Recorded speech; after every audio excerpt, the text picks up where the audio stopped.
Good morning, dear students. So, in last lecture, we have discussed about ecosystem as well as we have discussed about components of the ecosystem and the variety of the organisms which are grouped in different levels with respect to their relationship in a food chain. We have also discussed about abiotic factors of the ecosystem. So in chapter number 13 and chapter number 14, we have in general observed and learned how any organism can sustain in its surrounding environment, how they are going to formulate its population, how the population dynamics is functioning in the ecosystem, how these populations are interacting among each other and making up the entire community of the ecosystem, their growth pattern, interspecific interactions, all these things we have discussed in the last lecture. Today we are going to discuss a new chapter that is dealing with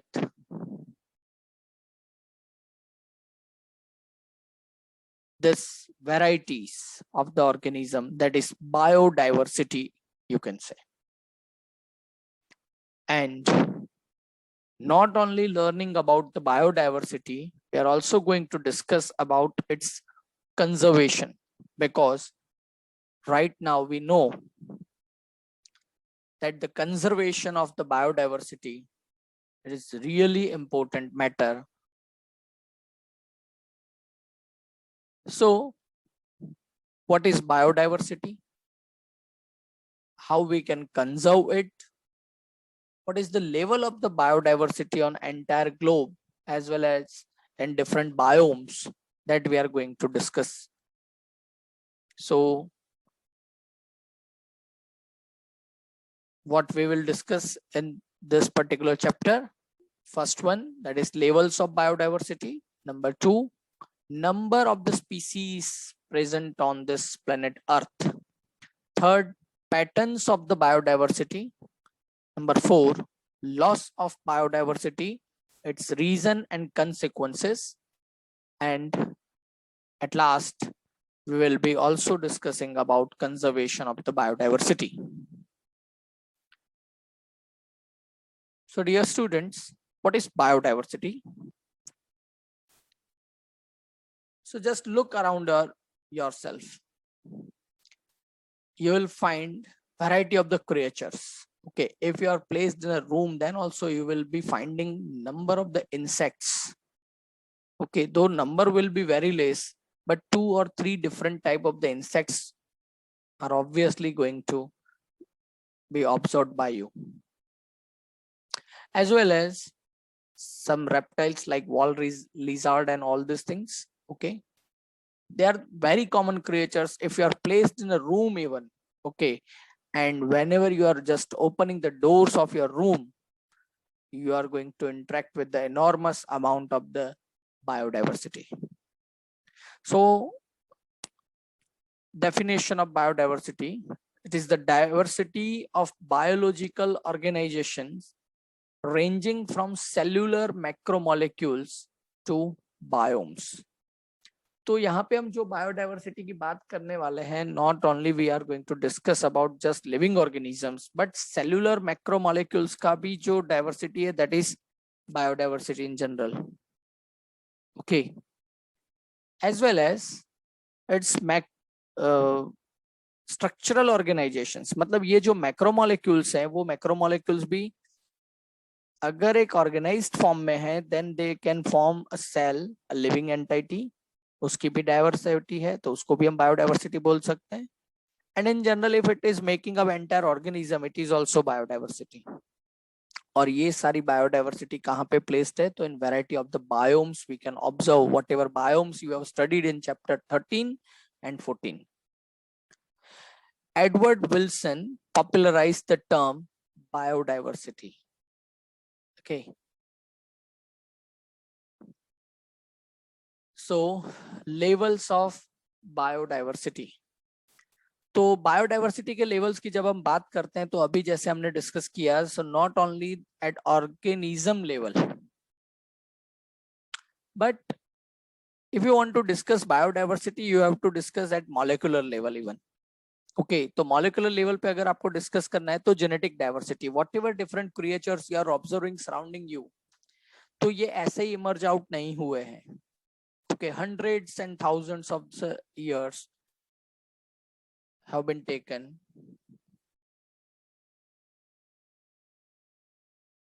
and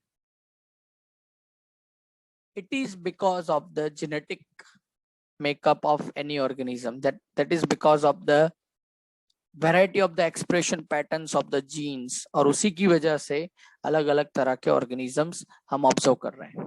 So genetic diversity is also one of the kind of biodiversity. Second one is a species diversity.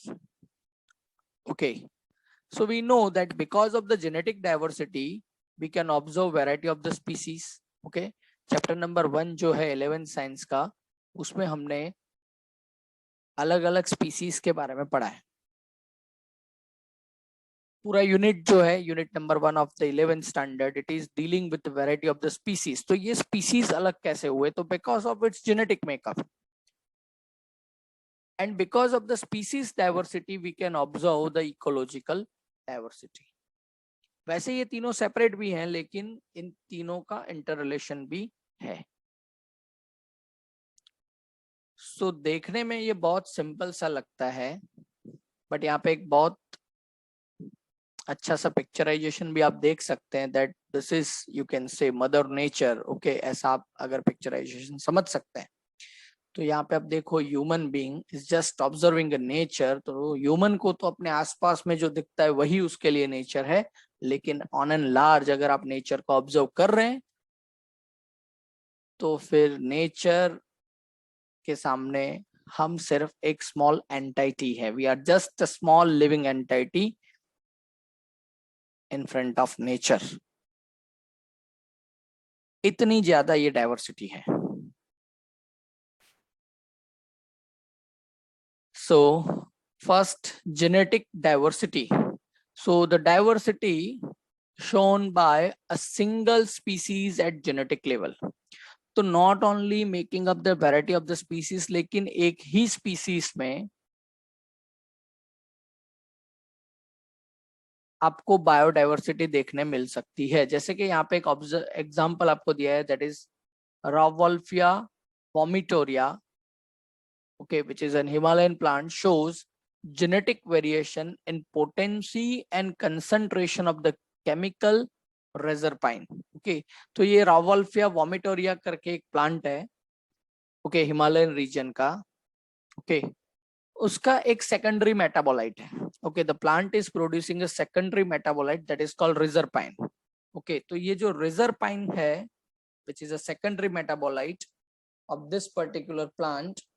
Okay, तो ये जो secondary metabolite है उसकी potency में और उसकी concentration में, मतलब उसकी efficiency as well as the concentration, okay, उसमें भी वेरिएशन देखने मिल सकते हैं, though the species is same. Okay, तो क्या वेराइटीज है आप देख सकते हैं पिक्चराइजेशन में ये प्लांट. ओके, रावोल्फिया,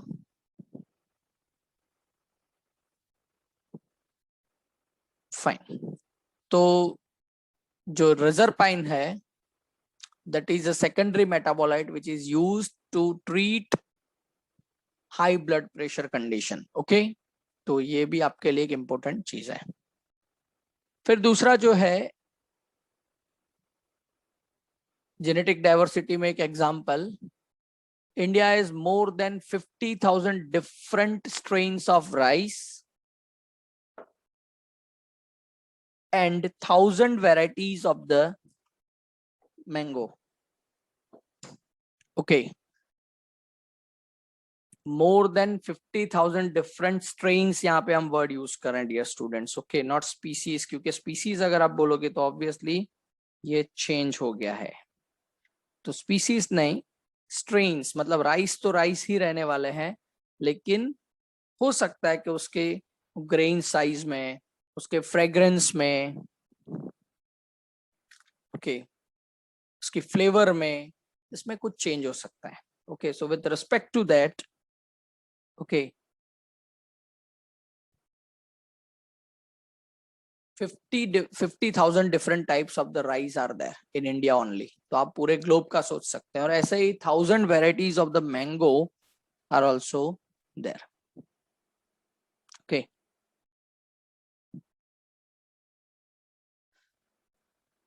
तो आप देख सकते हैं यहाँ पे, okay, varieties of the mango, okay, Pusa Surya, Kesar, Alphonso, Neelam, Neel Goa, Pusa एरिमा, मल्लिका, चौसा, करंजियो, वनराज, हाइब्रिड 11-2, मोतीचूर, तोतापुरी, कांचन, आम्बेर, स्वर्ण, जहांगीर। ओके, उसमें से ये जो है ये डेवलप्ड वेराइटीज है, Pusa Surya, Pusa aroma, then this hybrid, ये जो वेराइटीज है they are developed varieties, okay, in plant development centres. Okay, चलिए, तो अगर हम बात करते हैं स्पीसीज डाइवर्सिटी के लिए, तो diversity at species level, for example Western Ghats have greater amphibian species diversity than Eastern Ghats. Okay, तो ये हमने ज्योग्राफी में बहुत साल पहले भी पढ़ा हुआ है कि Western Ghats are having very dense forest. Okay, जो पूरा कोंकण रेंज जो है उसकी हम यहाँ पे बात कर रहे हैं ऑफ द इंडिया। तो Western Ghats are obviously having dense forest and all this things, तो उसकी वजह से एम्फीबियन के यहाँ पे जो स्पीसीज हैं वो यहाँ पे ज्यादा वैरायटी वाले आपको देखने मिल सकते हैं compare to the Eastern Ghats. तो आप देख सकते हैं वेस्टर्न घाट के जो एम्फीबियंस है उसमें पर्टिकुलर फ्रॉक के वैरायटीज, कितने सारे फ्रॉक के वैरायटीज यहाँ पे आपको दिखाए गए। उसके अलावा बाकी जो एम्फीबियंस होंगे वो तो और अलग है। ओके, सो ये स्पीसीज लेवल बायोडाइवर्सिटी की हम बात कर रहे हैं। Now ecological diversity. सो आप देखिए diversity at the ecosystem level, तो लास्ट चैप्टर में ही हमने पढ़ा हुआ है। Okay, variety of the ecosystems are available, variety of the biomes are available. Okay, आप देख सकते हैं यहाँ पे पिक्चराइजेशन में desert ecosystem, rain forest ecosystem, mangroves का इकोसिस्टम, यूस्टरीज, ओके, जहाँ पे रिवर्स जो है वो मर्ज होते हैं विद द ओशंस। ओके, तो वहां का पूरा जो एनवायरमेंटल कंडीशन है वो ना ही एग्जैक्टली रिवर जैसा होता है और ना ही एग्जैक्टली ओशन जैसा होता है। ओके, इंटरमिटेंट है, और वहां पे ऑब्वियसली न्यूट्रिएंट क्वालिटी और ये सब चीजें डिफरेंट रहने वाली है। तो वहां पे ऑर्गेनिज्म की जो वेराइटीज है वो compare to river and ocean दोनों से अलग है। Then coral reefs are also there, wetlands are also one of the diversity, then alpine meadows are also ecosystem. Okay, for example in India, whatever you are observing in the pictures and we have discussed right now, इन सभी तरह के biodiversity Indian सब continent में देखने मिलते हैं। और particularly अगर हम हमारे कंट्री की ही बात करें तब भी इन सभी तरह के इकोसिस्टम्स हमारे कंट्री में अवेलेबल है। So what is the importance of this enormous biodiversity of our country, इसके बारे में भी आप डिस्कस करने वाले हैं। Now number of the species on this planet earth, अगर हम ग्लोबल स्पीसीज डाइवर्सिटी की बात करें तो according to IUCN, international union of conservation nature, of 2004 records, more than 1.5 million species described so far. Okay, तो इतने तो रिकॉर्ड हो चुके हैं, 1.5 मिलियन स्पीसीज तो रिकॉर्ड हो चुके हैं अकॉर्डिंग टू IUCN। तो IUCN का फुल फॉर्म हमें पता रहना चाहिए, but according to Robert May's global estimate, about 7 million species would have on earth. Okay, तो IUCN के पास तो अभी तक जितना रिसर्च हुआ है उसमें से जो रिकॉर्डेड स्पीसीज है दैट इज 1.5 मिलियन, लेकिन रॉबर्ट मे करके एक साइंटिस्ट है, उसने जो एस्टिमेट निकाला है about the global species richness, that is about 7 million species would be present on this planet Earth. He considered the species to be discovered in the tropics. तो उसके पीछे इसका जस्टिफिकेशन क्या है, तो ट्रॉपिकल रीजन्स जो है जहां पे रेन फॉरेस्ट ज्यादा है, जहां पे डेंस फॉरेस्ट है, okay, still majority of the areas of this tropical region, okay, it is unexplored. Okay, तो अनएक्सप्लोर्ड है तो उसी की वजह से वहां पे कितना स्पीसीज रिचनेस है, क्या उसकी बायोडाइवर्सिटी है, वो अभी तक फुल्ली रिकॉर्ड नहीं हो चुका है। So that is only 22% of the total species have been recorded so far. तो इसके according to 22% ही अभी तक हमारा काम खत्म हुआ है। Okay, majority of the work has been left. फिर अगर हम बात करें variety of the organisms, तो animals are more diverse than the plants. Okay, तो 70%, and plants including plantae, kingdom plantae and fungi, that is around 22%. Okay, तो diversity अगर आप ऑन एन एवरेज अगर चेक कर रहे हैं तो एनिमल्स की जो डाइवर्सिटी है कंट्रीब्यूशन दैट इज 70%, और प्लांट में अगर फंजाई को भी इंक्लूड कर दे, kingdom fungi, then both of them contributing that is 22%. Among animals, insects are the most species rich group. 70% contribution है, मतलब अगर आप 100 स्पीसीज को स्टडी कर रहे हैं तो आपको 70% तो उसमें से एनिमल मिलेंगे, रफ एस्टिमेट की हम बात कर रहे हैं। और वो जो भी आपको एनिमल्स मिल रहे हैं उसमें से 70% तो इंसेक्ट होंगे, मतलब जितने एनिमल आपने स्टडी किए उसमें से 70% तो आपको इंसेक्ट मिल सकते हैं। मतलब out of 10, every 10 animals, okay, there are 7 insects. Okay, तो अगर आप रफली एक ब्लाइंड एस्टिमेट निकाल रहे हैं या ब्लाइंड स्टडी कर रहे हैं, and if you are studying 10 different species, okay, देखिए अब यहाँ पे फैक्ट्स एंड फिगर कैसे सेट हो रहा है। If you are studying 10 different species, I am talking 10 different species of the living organisms, तो उसमें से 7 एनिमल हो सकते हैं, और उन 7 का भी 70% इंसेक्ट होगा, मतलब अराउंड 5। ओके, उस 7 में से 70% मतलब 4.9 होगा, मतलब राउंड अप अगर उसको आप करोगे तो इट विल 5। तो अगर आप ओवरऑल 10 स्पीसीज इन जनरल अगर स्टडी कर रहे हैं तो उसमें से overall I am not talking about animals only, but overall if you are studying the 10 species, 5 of them will be insects. और अगर आप सिर्फ एनिमल की बात कर रहे हैं तो out of 10, 7 will be insect.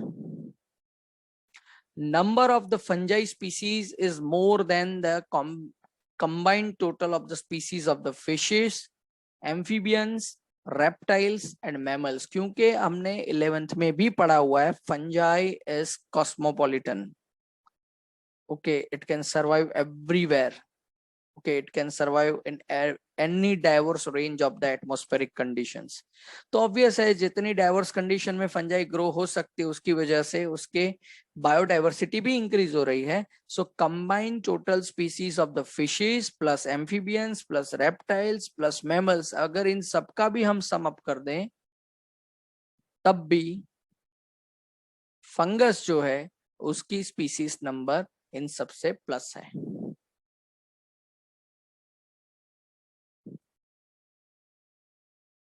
You can see over here, ये जो चार्ट्स आपको दिख रहे हैं इनवर्टिब्रेट्स की बायोडाइवर्सिटी आप देखिए. ओके, तो उसमें इंसेक्ट सबसे ज्यादा है, सेकंड हाईएस्ट में अदर एनिमल ग्रुप्स आपको दिख रहे हैं. ओके, क्रस्टेशियंस, फिर थर्ड नंबर पे जो है mollusc and at last crustaceans. अगर हम वर्टिब्रेट्स की बायोडाइवर्सिटी चेक करते हैं तो फिशेस आर हाईएस्ट, फिर बर्ड्स एंड रेप्टाइल्स जो है ऑलमोस्ट इक्वल दिख रहे हैं। 50% तो फिशेस है वर्टिब्रेट्स में, बाकी 50% में से भी अगर आप देखने जाओ तो अराउंड 15% बर्ड्स एंड रेप्टाइल्स हैं और 10% मैमल्स एंड एम्फीबियंस की डाइवर्सिटी हमें देखने मिल रही है। अगर हम प्लांट्स की बायोडाइवर्सिटी चेक करें तो सबसे ज्यादा, क्योंकि प्लांट्स में हमने फंजाई को भी यहाँ पे कंसीडर किया हुआ है, तो फंजाई की बायोडाइवर्सिटी अराउंड 50% जितनी हो रही है। सेकंड हाईएस्ट आपके जो प्लांट्स हैं एंजियोस्पर्म्स, मतलब के फ्लावरिंग प्लांट्स, फिर थर्ड नंबर पे आल्गी, फोर्थ नंबर पे मोजेस, ओके मतलब आपके ब्रायोफाइट्स, फिर फर्न्स एंड एलाइस, ओके मतलब फर्न्स जो है उसके जैसे जो प्लांट्स है, मतलब pteridophytes and all this, okay, और at last that is lichens. Okay, तो लाइकेंस को भी हमने यहाँ पे प्लांट में कंसिडर किया हुआ है, that's why. Otherwise we know that lichens are the symbiotic association of the plant and fungi, तो इसको इसीलिए यहाँ पे कंसिडर किया है क्योंकि फंजाई को भी प्लांट के ग्रुप में यहाँ पे क्लासिफाई किया हुआ है, दैट्स व्हाई।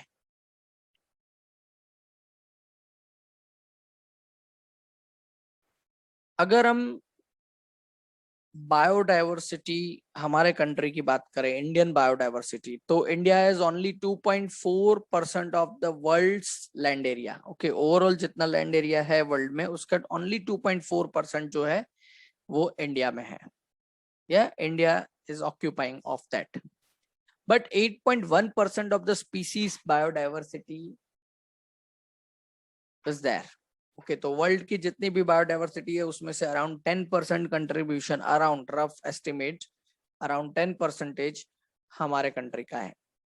एग्जैक्ट फिगर यहाँ पे 8.1%। India is one of the 12 mega diversity countries. Okay, तो पूरे वर्ल्ड में जो आइडेंटिफाई किए गए हैं मेगा बायोडाइवर्सिटी स्पॉट्स उसमें से इंडिया एक मेगा बायोडाइवर्सिटी कंट्री है।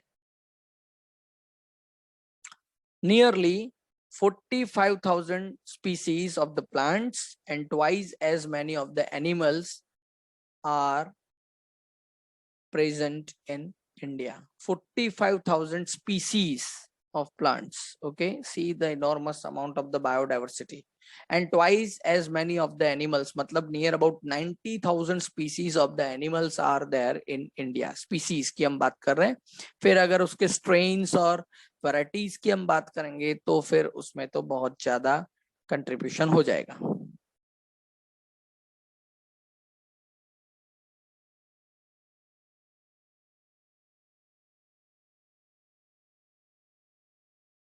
Applying May's global estimates, India would have more than 1 lakh plant species and 3 lakh animal species.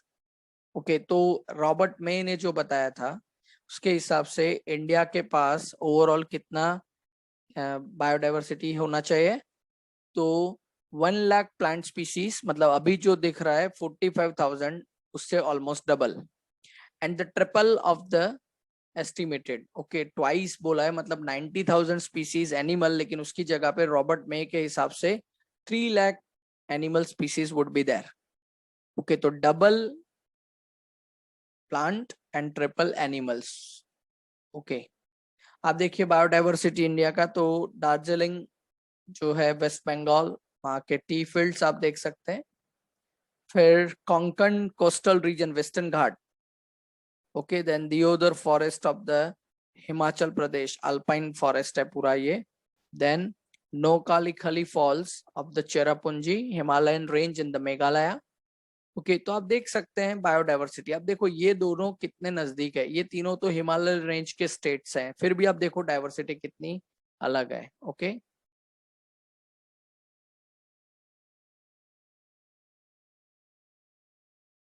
So biologist are not sure about the total number of the prokaryotic species. हम बात कर रहे हैं अभी plant animal fungi के बारे में, protist के बारे में, लेकिन व्हाट अबाउट प्रोकैरियोटिक स्पीसीज, मतलब अगर हम बैक्टीरिया की बात कर रहे हैं तो फिर अभी तो उसका एस्टिमेट निकालना नेक्स्ट टू इम्पॉसिबल लग रहा है. Okay, so conventional taxonomical methods are not suitable for identifying microbial species. तो उसके लिए कुछ अलग अलग मेथड भी हम डेवलप कर रहे हैं. So in laboratory many species can not be cultured. Okay, bacteria के बहुत सारे स्पीसीज ऐसे हैं जो लेबोरेटरी में ग्रो नहीं कर सकते अंडर आर्टिफिशियल कंडीशन.